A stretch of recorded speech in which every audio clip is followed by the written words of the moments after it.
Rain still poured outside. Camera flashes, shouting, the crowd, the note, and Noah's arm around him, all of it was truly overwhelming. For the first time in years, Rylan Hart forgot how to act. Because celebrities were trained to stay composed, to smile, to wave, and to control the moment. But standing beneath the storm with Noah shielding him, Rylan felt something unfamiliar, a feeling that was, somehow, both fear and safety. The car door slammed shut, and outside, reporters still pushed against security barriers. Rylan stared at the soaked note sitting between them, and the message looked worse up close, "I warned you already." Noah sat beside him, too still, too focused. The driver pulled away immediately, and Claire's voice exploded through speakerphone. "Are you okay?" she asked. "I'm alive," Rylan muttered, his voice, barely, above a whisper. "This is serious," Claire said, her tone firm. "I noticed," Rylan replied, his words laced with sarcasm. Claire sounded furious, and Rylan could sense it, even through the phone. "I'm contacting police," she said. Noah finally spoke, his voice calm and collected. "You should," he said, his words, simple, yet effective. But something about his expression felt different, sharper, and more intense. Claire continued, her voice, still, firm. "No more solo schedules, security doubles immediately." Rylan leaned back, and let out a sigh.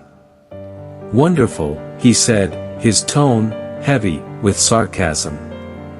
"You almost got hurt," Claire said, her words, reminder, of the danger he faced.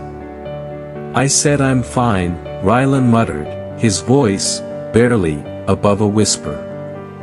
Noah looked at him, his eyes, locked, on Rylan's. "No," he said, his voice, firm. "You're not," he added, his words, a statement, of fact. Rylan frowned, and looked away, but, annoyingly, he couldn't argue, because Noah was right. The next morning, Noah became unbearable, at least, according to Rylan. "No private exits," Noah said, his voice, firm. "No," he added, his words, final. "No unscheduled movement," he continued, his tone, unyielding. "No," he said, again. "No wandering alone," he said, his voice, calm, but, firm. Rylan stared at him, inside the penthouse kitchen, and felt a surge of frustration.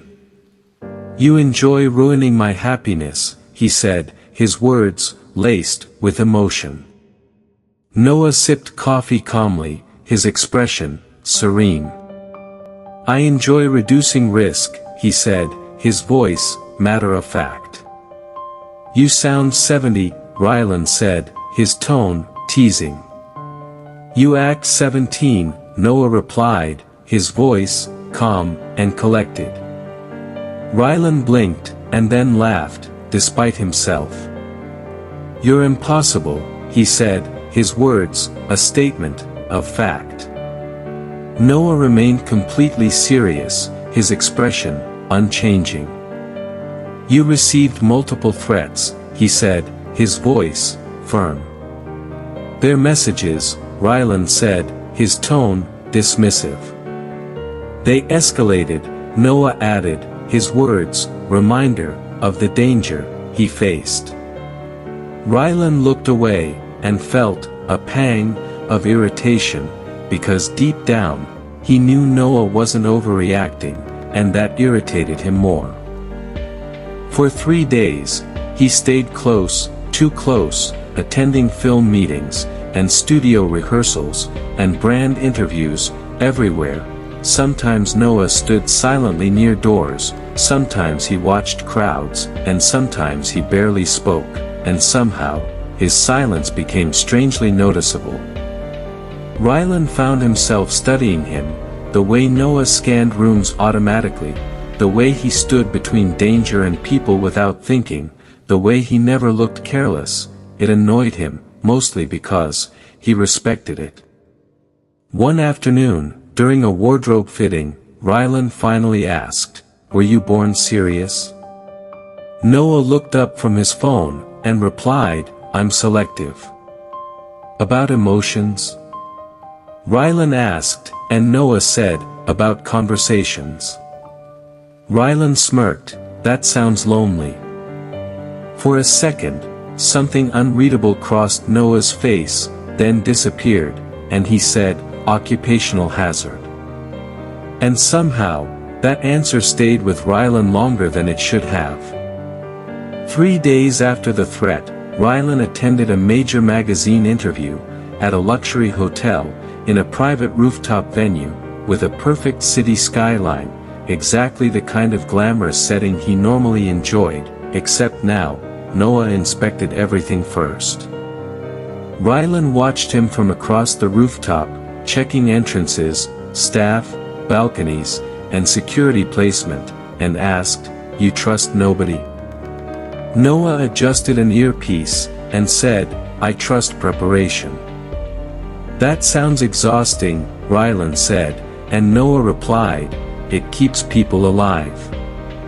The answer came too quickly, too naturally, Rylan noticed, and for the first time, he wondered about Noah's past. The interview began shortly after, with lights, photos, and questions, the same celebrity routine, until the interviewer smiled, and said, "So," Rylan prepared his public smile, and the interviewer asked, "There's a rumor you've been seen with a very attractive man lately." Rylan blinked, "What?" The interviewer laughed, "Your bodyguard." The crew chuckled softly, Rylan glanced sideways, and Noah remained perfectly expressionless. Unfortunately, Rylan suddenly became very aware of him. Heat crept into his face. "Congratulations," he muttered. "You made gossip headlines," he said, and Noah didn't react. "That's your department," he added, and annoyingly, Rylan smiled. The interview ran late, and by the time they left, the city glowed beneath midnight rain. Traffic crawled slowly, and the driver handled the roads carefully. Inside the car, fatigue softened the atmosphere, and Rylan loosened his jacket. "You ever sleep?" he asked, and Noah replied, "When necessary." "You give terrible answers," Rylan said, and Noah looked outside, remembering, perhaps, the long day behind them. "You ask strange questions," he added, and Rylan studied him. He was, by all accounts, a mysterious man. "You don't talk about yourself," Rylan said, and Noah replied, "Correct." "Why?"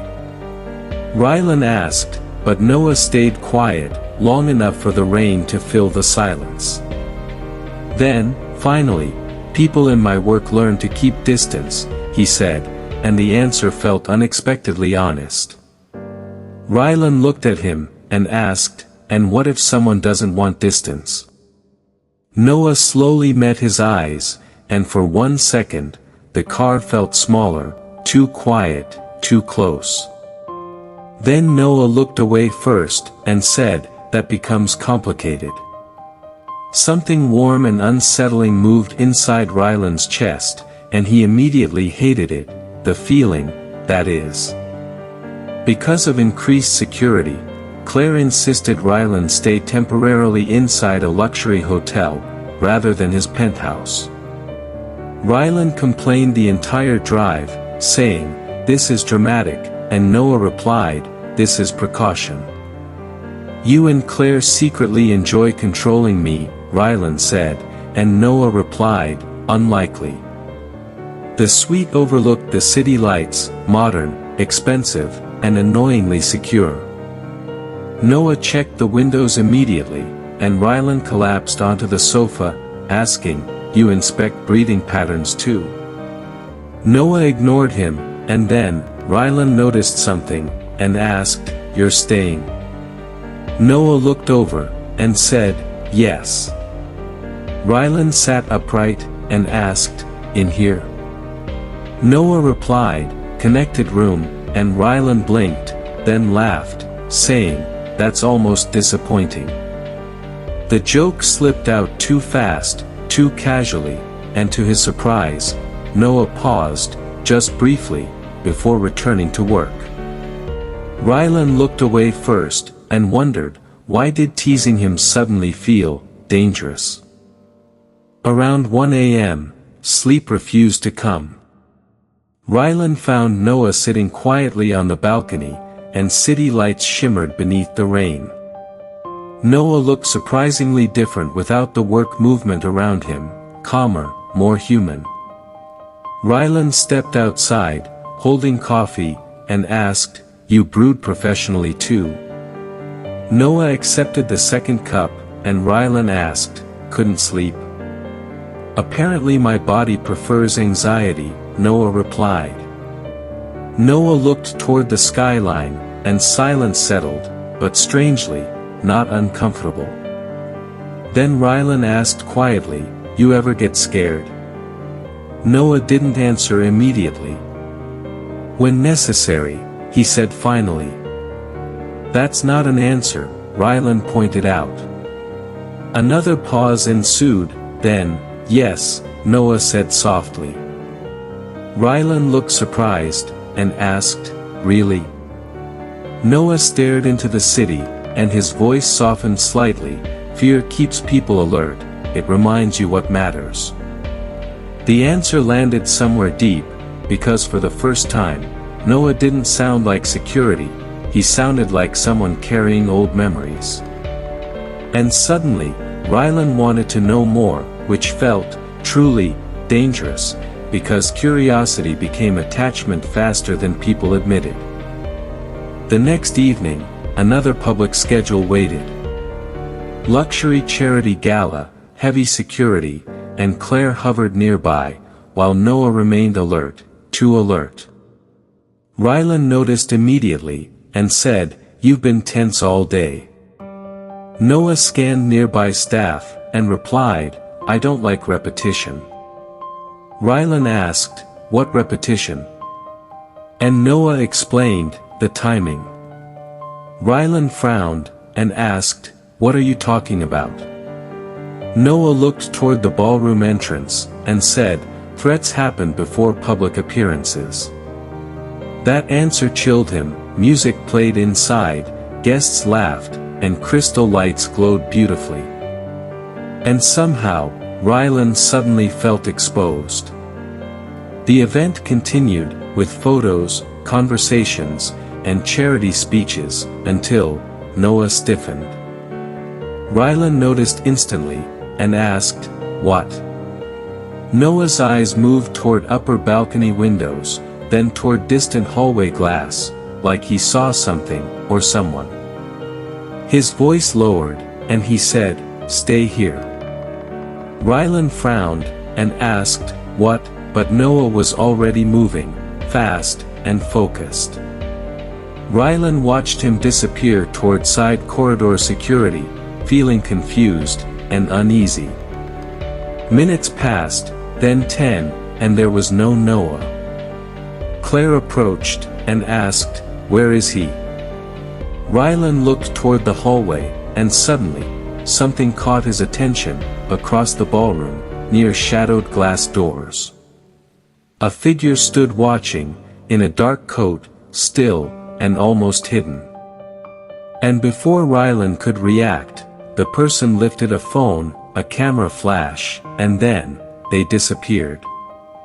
Rylan's heartbeat stumbled, because somehow, deep down, he knew, that person hadn't come for the gala, they had come for him, and Noah had seen them first.